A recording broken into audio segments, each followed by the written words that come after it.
Que lo bendiga. En nombre de Cristo. A su nombre. Dios es bueno. Hablamos del nombre del Señor. Y tenemos que decir, vamos inmediatamente a buscar la cita bíblica. Mateo capítulo 16. Su verso 16, 17 y 18. Mateo 16. Alabado sea Dios. Cuando lo tengan pueden decir amén.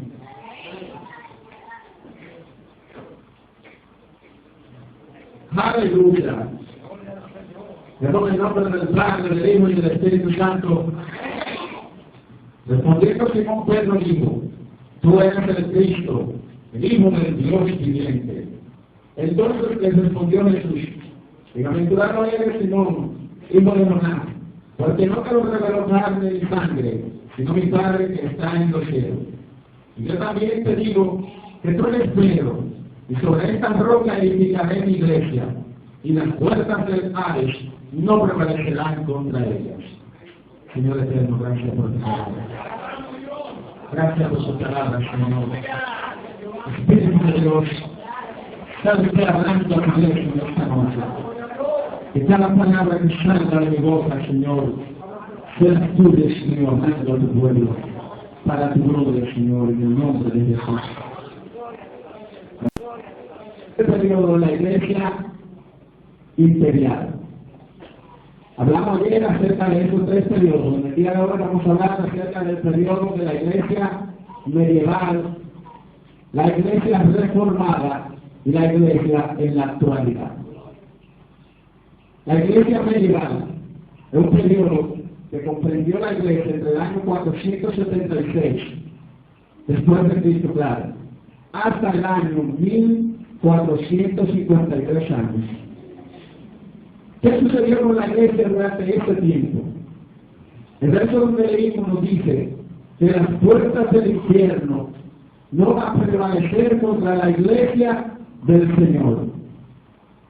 En la iglesia apostólica se conoció el mensaje concretizado de los apóstoles, predicando solamente el servicio mesiánico de Jesús, predicando su muerte y su resurrección, y predicando su regreso a buscar la iglesia que se mantenga en santidad.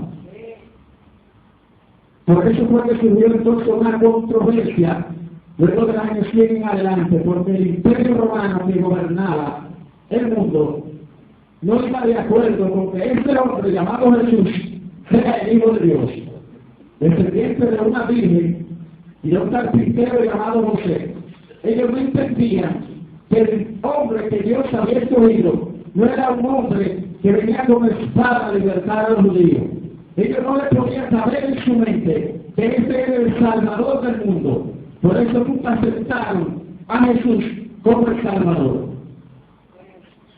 Luego en la iglesia imperial vemos a un emperador llamado Constantino, estuvimos hablando anoche, que él dice ser cristiano y decretó por orden real que todo ciudadano debía ser cristiano.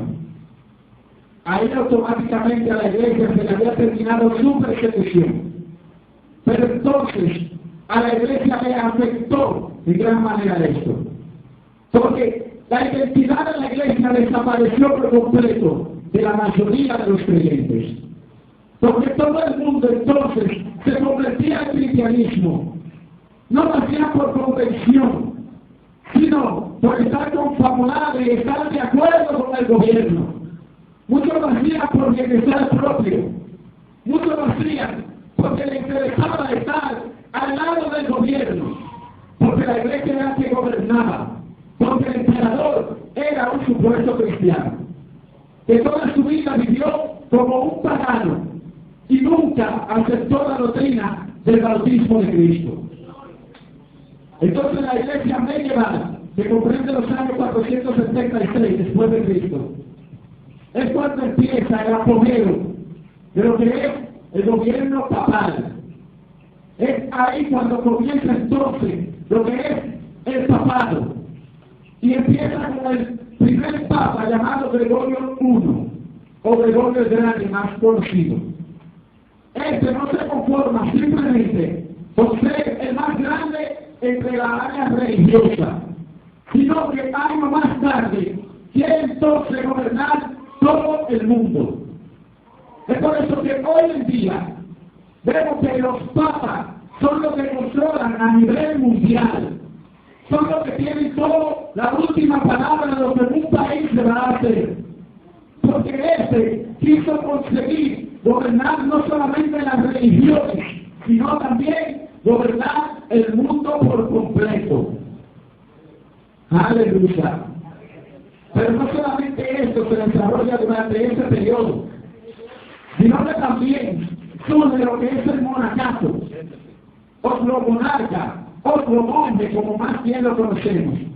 Es ahí donde surgen los monaquillos también, donde en todas las religiones, en toda la iglesia cristiana, apostólica, romana, católica, que se llamaba en aquel entonces, debía de haber monjes. Y todos debían de estar de acuerdo con las ordenanzas del Papa. Todo lo que el Papa decretaba era lo que se iba a hacer, porque era el superior en la iglesia. Ese era el que tenía todo el dominio a nivel mundial. No solamente gobernaba las iglesias a nivel nacional, sino que a nivel mundial, Asia, Europa y Latinoamérica, lo poco que había, era él quien lo controlaba. Aleluya. Esos fueron periodos que fueron comprendiendo durante esa etapa. También tenemos el periodo de las cruzadas, que durante ese largo tiempo aconteció esto también.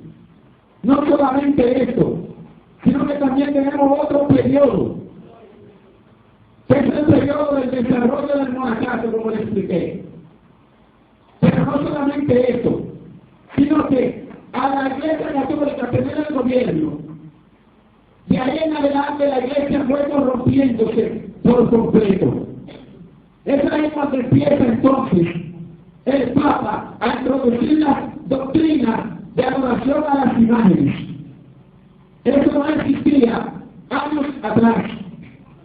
Pero el Papa introduce en las iglesias la adoración en vez de Dios Sol, en vez de Venus, entonces cambian eso por la adoración a la Virgen María.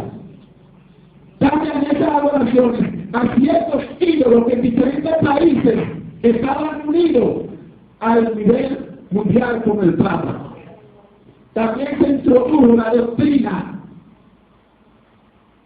de la creencia de creer que el pan y el vino son el cuerpo literario de Jesucristo. La Biblia nos dice que emblemáticamente el cuerpo y la sangre de Cristo es el pan y el vino. Pero nosotros creemos y tenemos conciencia clara de lo que la palabra del Señor nos enseña acerca de esto. De que comiendo esto, hacer una conmemoración de los sacrificios de Jesucristo por la humanidad. Pero ellos lo entienden de una forma diferente. Ellos entienden que el pan es el cuerpo de Cristo, carnalmente. Que comiéndose esto, que se están comiendo el cuerpo de Cristo. Que bebiéndose el vino, se está bebiendo la sangre de Cristo. Pero no le dan la importancia necesaria que la palabra del Señor le ha dado toda la vida. Aleluya. Además también introduce la doctrina del purgatorio. Es ahí cuando llega a esta enseñanza. Durante este gobierno de la iglesia medieval, si nos podemos analizar, la iglesia del Señor perdió su identidad casi por completo. Porque también, además de esto, tuvieron lo que fue otra consecuencia para lo que resultara en esa enseñanza. Entonces se levantó otra persecución para el que no esté de acuerdo con lo que el Papa ha implementado. Y es entonces cuando otros hombres que están claros de lo que el Señor ha planteado en su palabra, que tienen una fe precisa del Evangelio de Jesucristo, entonces cuando empieza otra persecución para la iglesia santa del Señor.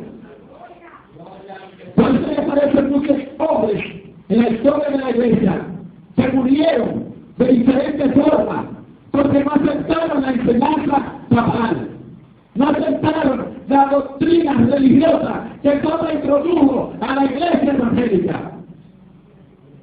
Empezó por Constantino, quien se dijo ser cristiano, y decretó que toda la humanidad debía ser cristiano.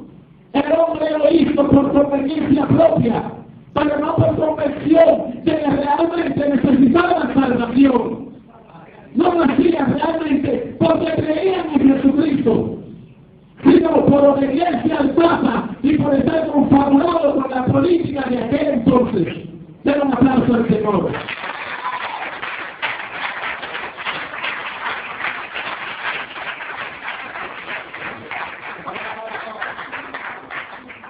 Aleluya.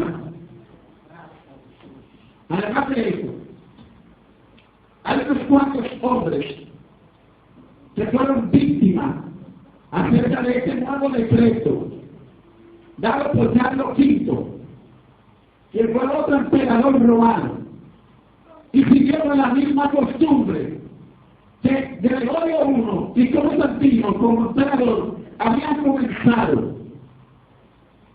Y puedes alargar a todos los que refuten esta enseñanza. Todo el que traía algo diferente, contrario a esto, le llamaban hereje. Era alguien que estaba totalmente loco. Era alguien que estaba totalmente en contra del gobierno y en contra del representante de Dios. Aparece Juan Wycliffe, quien murió asesinado porque este predicó un evangelio santo. Este predicó de que Jesucristo no necesita de un purgatorio para salvar las almas. Este predicó de que Jesucristo murió una vez por la humanidad y que van a regresar a buscar la iglesia del Señor. Este tenía el mismo mensaje que la iglesia apostólica. Y por eso a este le llamaron hereje y lo mataron. Aleluya. Este murió en el año 1384. Ya la iglesia tenía aproximadamente casi 1000 años que no podía fluir a flote porque le decían hereje los pocos que quedaban. Pero apareció uno llamado Juan Hus, que estos fueron propulsores de la reforma. Estos fueron personajes que si no lo hubiesen matado, ellos fueran los que habían reformado la iglesia. Juan Hus fue un hombre que predicó totalmente el evangelio santo del Señor. Fue un hombre que enseñó la verdad divina del Padre Celestial. Sin embargo, lo acusaron de hereje, porque este no estaba de acuerdo con la adoración ante las imágenes. Porque este no estaba de acuerdo con la adoración a ídolos paganos. Este no estaba de acuerdo que a los apóstoles muertos se les brindara tributo. Este no estaba de acuerdo que a todos los mártires muertos se les brindara pleitesía o adoración. Entonces este, como consecuencia, fue encarcelado.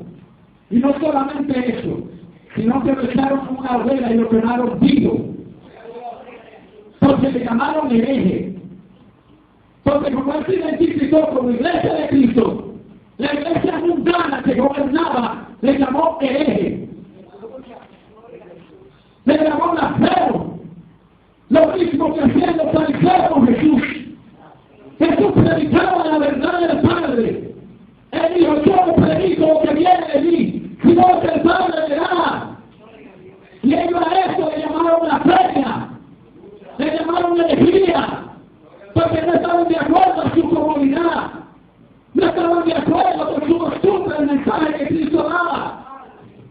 Por eso estos hombres que se levantaron y predicaron la verdad del Padre, le llamaron hereje también, porque entonces condenaban su estilo de vida, condenaban su vida monarca, condenaban su vida mundana que llevaban, y por eso le acusaron de hereje y le mataban. Juan Hus murió en el 1415 Pero después de este también hubo uno llamado Jerónimo Savonarola. Y fue otro que predicó un mensaje totalmente de parte de Dios. Fue otro que no estuvo nunca de acuerdo con las enseñanzas paganas que los monarcas de aquel entonces daban. Que a los ministros del Señor se le había cambiado el nombre a sacerdote. Entonces ellos enseñaban una cosa diferente. Pero Jerónimo Savonarola, estuvo totalmente en contra de estas enseñanzas diabólicas. Y predicaba un evangelio santo. Él predicaba que el Señor había muerto por la humanidad. Que el Señor había resucitado de entre los muertos. Y que vendría a buscar a su iglesia santa. Vendría a buscar una iglesia apartada del pecado, que no se conformara con los ideales del mundo, que no sea partícipe de los ideales políticos y sociales, como estaba la iglesia corrompida. Pero como predicaba el Evangelio Santo, también le llamaron hereje, también le llamaron blasfemo, y a este lo ahorcaron y después lo quemaron. En el 1498. No se conformaron con ahorcarlo, sino que le quemaron el cuerpo también. Porque era un hereje para los sacerdotes, era un hereje para los pecadores, era un hereje para los gobernantes, pero para el Señor predicaba su evangelio. Para el Señor enseñaba la verdad del evangelio. Y ante muchos se han levantado para detener la obra del Señor. Pero esperamos, Jesucristo dijo que las puertas del infierno no prevalecerán contra la iglesia del Señor. Porque entre el enemigo más de uno, Dios va a levantar otro que no lo van a destruir. Y se va a expandir su palabra. Y va a llegar a los corazones de todos. Porque el evangelio del Señor no va a ser detenido. En los tiempos del rey Josías, la palabra del Señor había desaparecido. El pueblo de Israel se había olvidado de su ley. Pero rey Josías, cuando encontró el libro de la ley, se dio cuenta que la vida que él llevaba no era de acuerdo al llamado de Dios. No era de acuerdo a lo que Dios exigía. Pero se convirtió. Puso el pueblo a arrepentirse también. Hicieron sacrificio en Jehová, porque reconoció que todo el pueblo estaba mal. Porque se encontró con la verdad del evangelio del Señor. Y eso entonces fue contado para bien a él. Porque dijo Jehová de que no se levantó uno antes y después, mejor que este rey. Y que hayan sacado la idolatría de Israel. Y que hayan terminado el culto pagano que Israel tenía. Que teniendo primeramente la ley de Dios, la habían desechado. Y habían vivido una vida entonces corrompida. Y habían comenzado a vivir una vida a su estilo de vida acomodada. Aleluya. Esto pasó en ese entonces.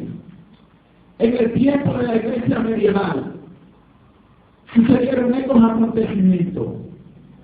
La iglesia perdió su identidad casi por completa, alrededor de 1000 años. Y en el 1517 es cuando aparece el reformador, entrando en la etapa de la iglesia reformada, donde Martín Lutero, como monje de la iglesia católica, empieza a vivir una vida. Pero él no se conforma con ser un monaguillo. Él no se conforma con ser el muchacho demandado del Papa. Él no se conforma con hacer lo que decía el sacerdote, sino que él se puso a escudriñar la palabra del Señor. Y cuando nosotros escudriñamos la palabra del Señor, nos damos cuenta del estilo de vida que Dios nos pide, del estilo de vida que el hombre da. Aleluya. Martín Lutero, estudiando la palabra del Señor, se da cuenta entonces, cuando va a Roma, que todo lo que dicen Todo lo que predican, se predican en los monjes de la iglesia pagana, comprendió la verdad del Evangelio del Señor. Comprendió realmente que la vida que Dios exigía a una iglesia era diferente a la vida que la iglesia estaba viviendo. Pero este hombre le trajo confusión con los que le rodeaban, porque entonces querían matarlo, querían detenerlo. Pero 100 años antes de su nacimiento, dice la historia, que fue conocido que a él lo mataron, pero que iban a venir un cisne, que no iban a poder cortar sus alas, que iban a poder detener. Y 102 años después de esa profecía, nace Martín Lutero. Casi 100 años justo, como dijo este hombre, así sucedió. Martín Lutero nace 102 años después y comienza a empezar lo que es la reforma de la iglesia. Empieza raspando sus 95 tesis en la catedral. Y es ahí cuando entonces el emperador de aquel entonces está en contra de él. Pero el príncipe, Dios le ha dado para que le apoye a Martín Lutero. Y el Papa le pidió buscarlo, el emperador. Pero él dijo, yo no lo voy a enviar, búsquenlo en su tierra. Porque este hombre no hizo eso por su propia cuenta, sino que Dios sabía que si lo trasladaron allá, como hicieron con Juan Hus, también lo iban a matar. Porque era su intención, no era buscarlo, era eliminarlo.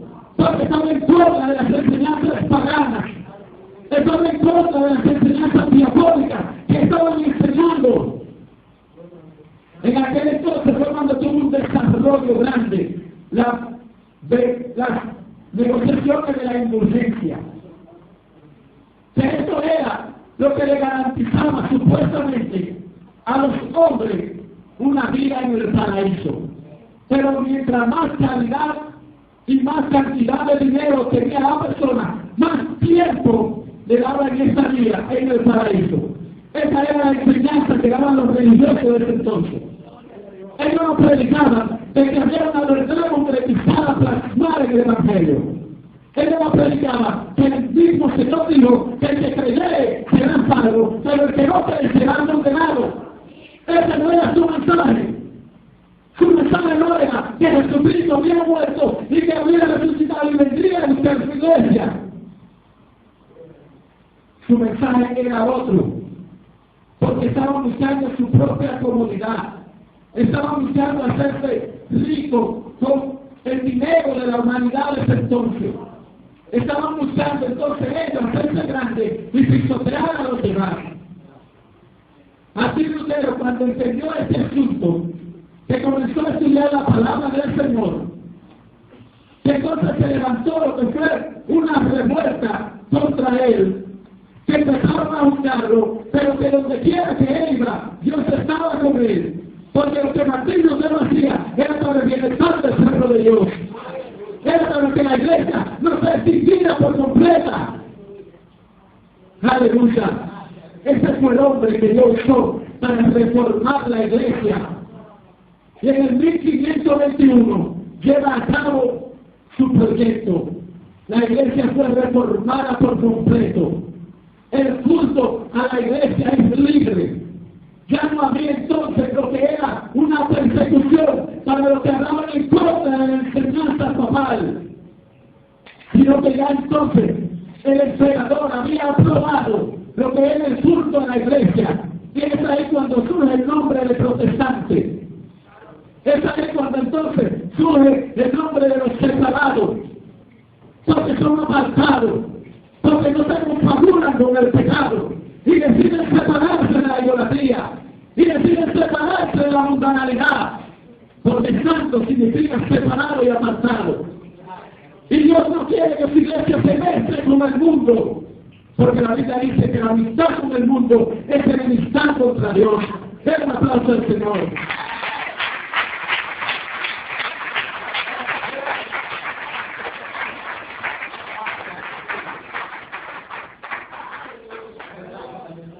Aleluya.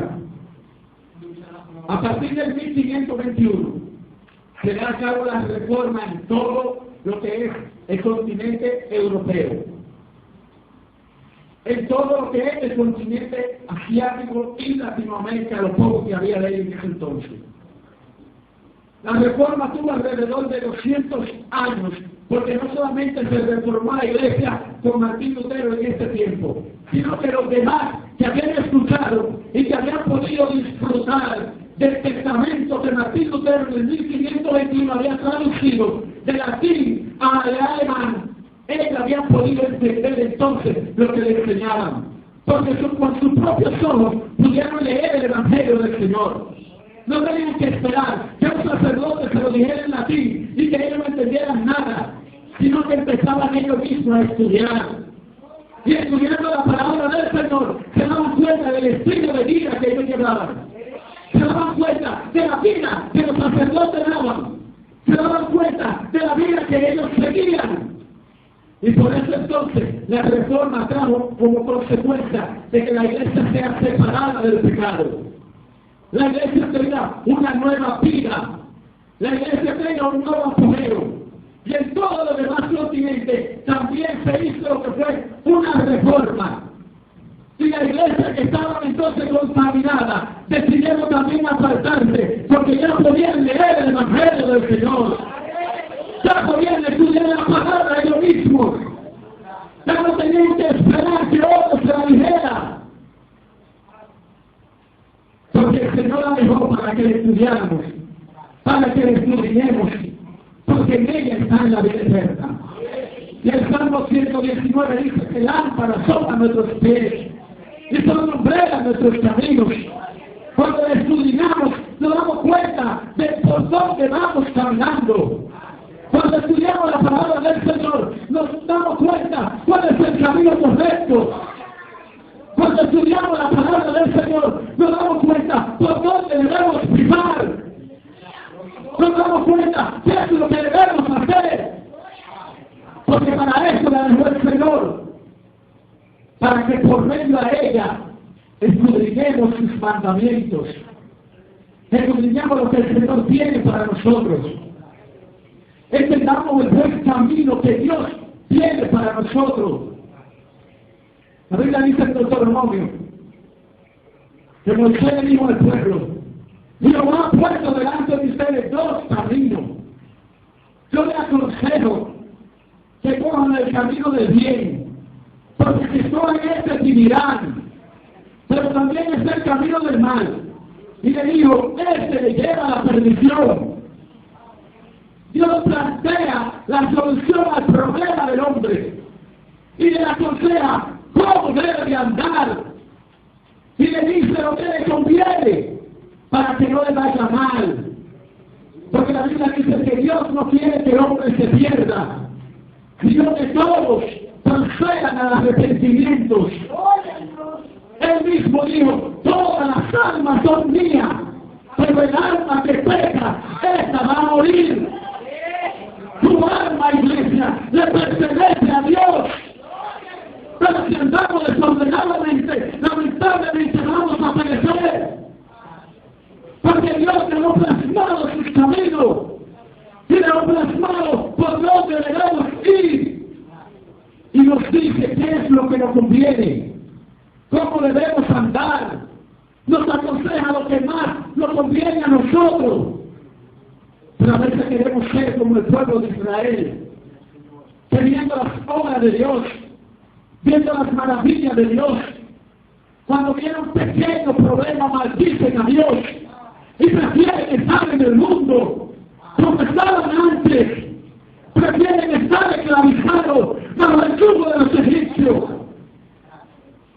y no pasar del problema que Dios le pone enfrente, para que entiendan cómo deben de adorar a Dios, para que entiendan que no solo se bendice el nombre de Dios en la abundancia, que también se bendice en la escasez. Habacuc dijo que Él lo bendice por la higuera floreciente, que lo bendice aunque la maná esté vacía, que lo bendice cualquiera. Él se va a gozar en Jehová. Aleluya.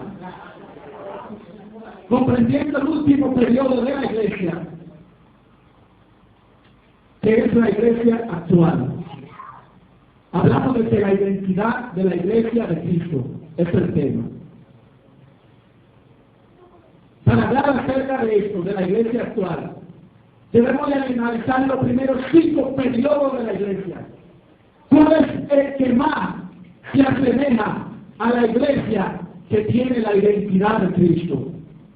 ¿Cuál de estos periodos es la que debemos entonces nosotros de llevar?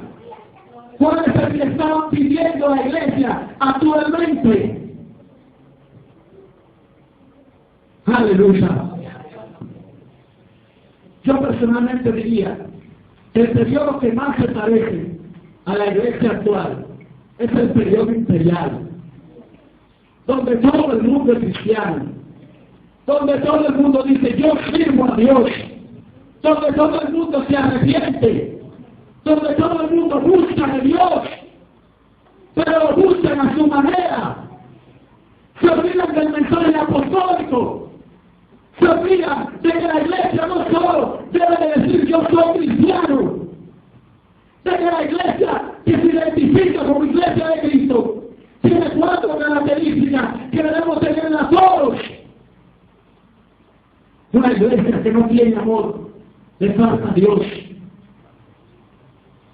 Una iglesia que no es santa, Dios no habita en medio de ella.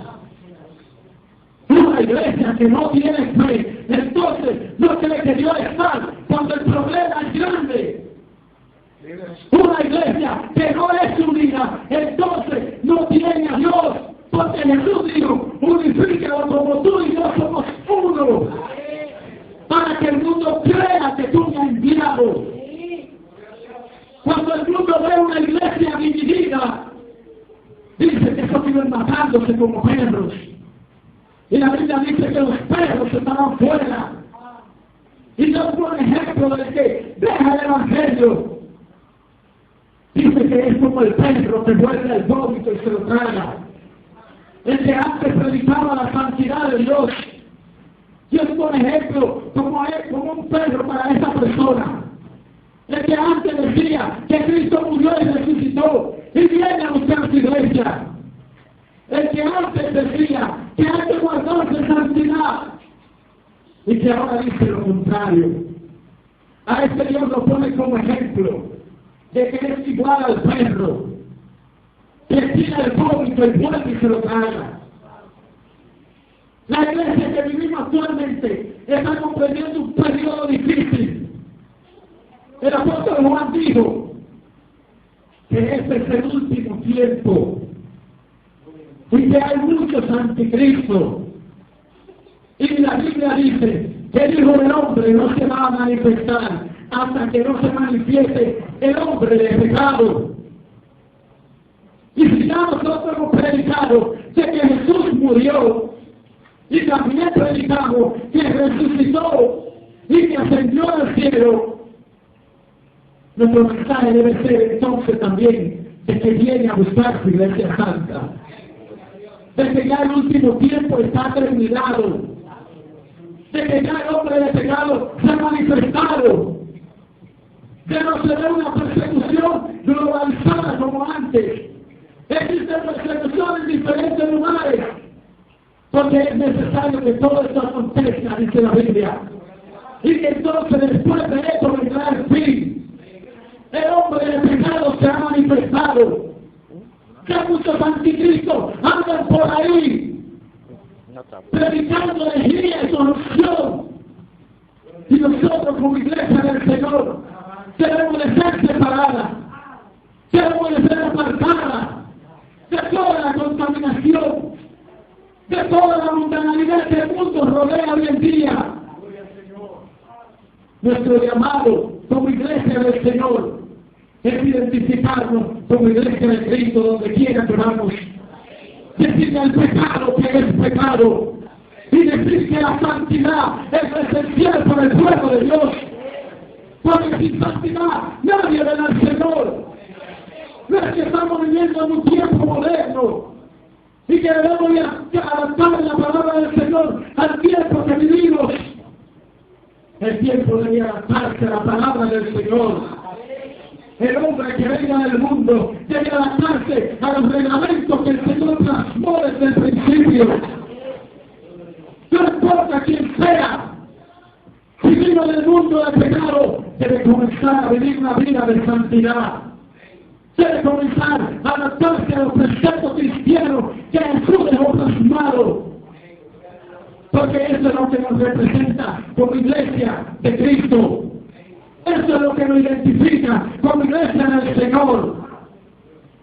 A estos hombres lo mataron porque no estuvieron de acuerdo con la mundanalidad que la iglesia presentaba. Pero a ellos no les importó perder su vida.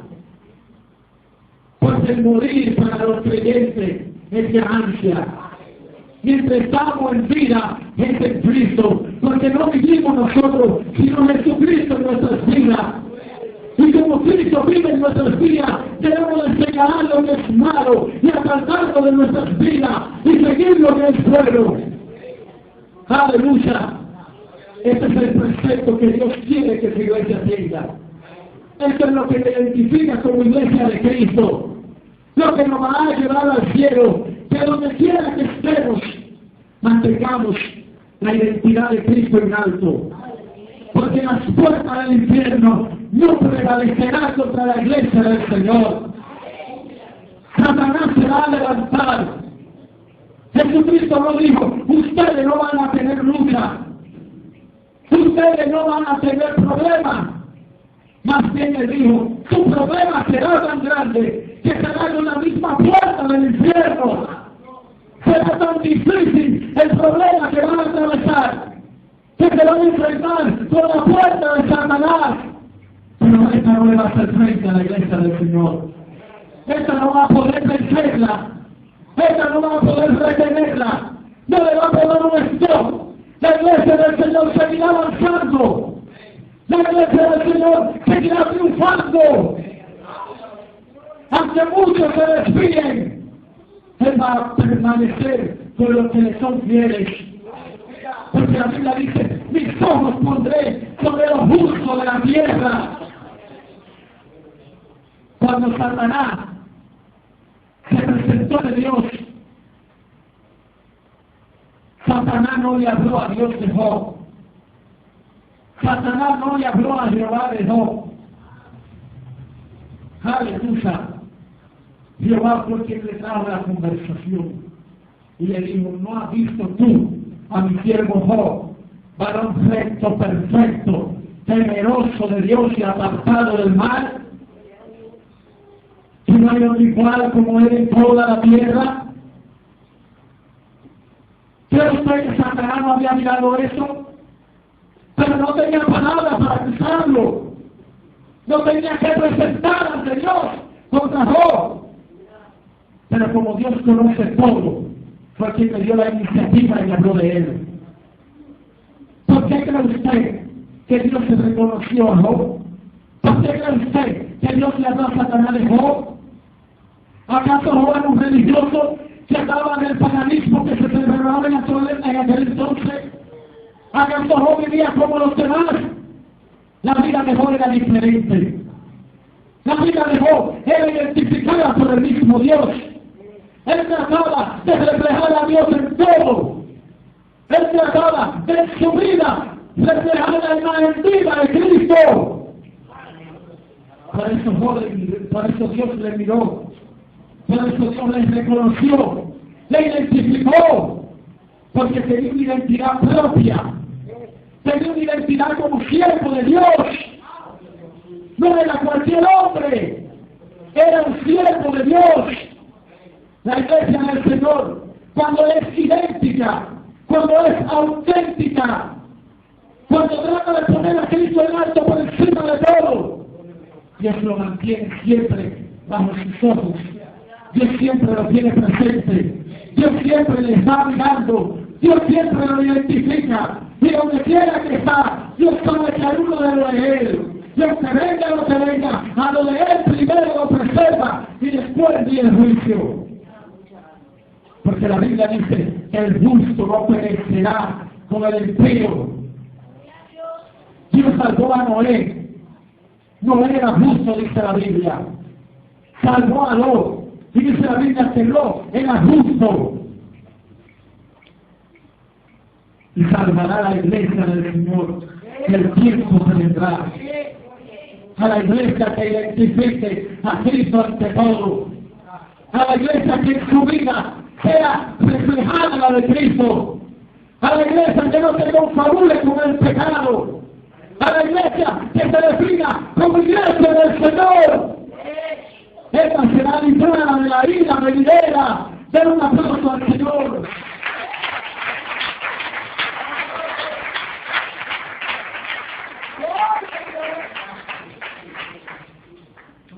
La iglesia que se ha preservado, que se ha apartado del mundo, es la que Dios tiene en sus ojos. Es la que habita en el abrigo del Altísimo. Son los que moran bajo la sombra del Omnipotente. David dijo, Jehová es mi pastor, y nada me faltará. Pero David dijo esto porque él era una oveja del pastor. Porque él no era un lobo o una cabra que andaba por ahí. Dijo que como oveja, él entendía que su pastor era Jehová. Y que los límites que su pastor le plantaba, él no podía atravesarlo. Y como él estaba seguro de que Jehová era su pastor, él entendía que nada le faltaba. Porque él mismo sabía que Jehová es la tierra de su plenitud. El mundo y los que en él habitan. Aleluya. La Biblia dice que David en un tiempo se fijó del mundo y dijo, el por poco me desafío, por poco mis pies se bajan los impíos. Al fijarme cómo ellos florecen, al fijarme cómo ellos viven, y me dio envidia. Pero eso lo hizo él en su ignorancia. Eso lo hizo él en su juventud, podríamos decir. Y por poco se van sus piezas en el pecado. Pero años más tarde, como permaneció fiel, él pudo decir, yo fui joven y envejecí, y no vi un solo justo desamparado, ni su simiente que mendigue pan. Porque él no se fue con los impíos, aunque lo miró con sus ojos y le parecieron deleitoso el camino que llevaban. Él no se fue tras el camino, sino que se humilló y volvió al camino de la santidad. Y no salió de lo lindero del Evangelio, y se mantuvo como idéntico del Señor. Y pudo decir con firmeza, yo fui joven y envejecí, pero no vi un justo desamparado. La iglesia del Señor nunca va a estar desamparada. Desde la antigüedad ha tenido el amparo de Jehová, ha tenido la fortaleza del Señor, porque ha sido nuestro pronto auxilio en la tribulación. Y las puertas del infierno no prevalecerá contra la iglesia del Señor. Somos la novia del Cordero, que pronto realizaremos una boda en el cielo. Pero la iglesia del Señor tiene que ser procesada en la tierra. Y a pesar de todo eso, no vamos a ser vencidos, porque Jehová pelea nuestra batalla. Simplemente nos cuesta creerle a Dios, cumplir con todos sus requisitos. Amarás al Señor tu Dios con toda tu mente, con todo tu corazón, y a tu prójimo como a ti mismo. Dios le bendiga. Póngase el pie, damos las gracias, Señor. Eterno Señor, te amamos, Dios. Te bendecimos, Jesús. Gracias por tu palabra, Señor. Gracias por tu palabra, Jesús. Bendice tu iglesia, Señor. Espíritu Santo, ayúdanos, Dios mío, aleluya, a que tu palabra sea trascendente en nuestras vidas. Que no olvidemos nunca que las puertas del infierno no prevalecerán contra tu iglesia. Que no olvidemos nunca que tú eres nuestro pastor y que nada nos faltará. Gracias, Señor. Gracias, Jesús. Dios te bendiga. Dios te bendiga más. ¿Cuántos quieren que yo bendiga a chino?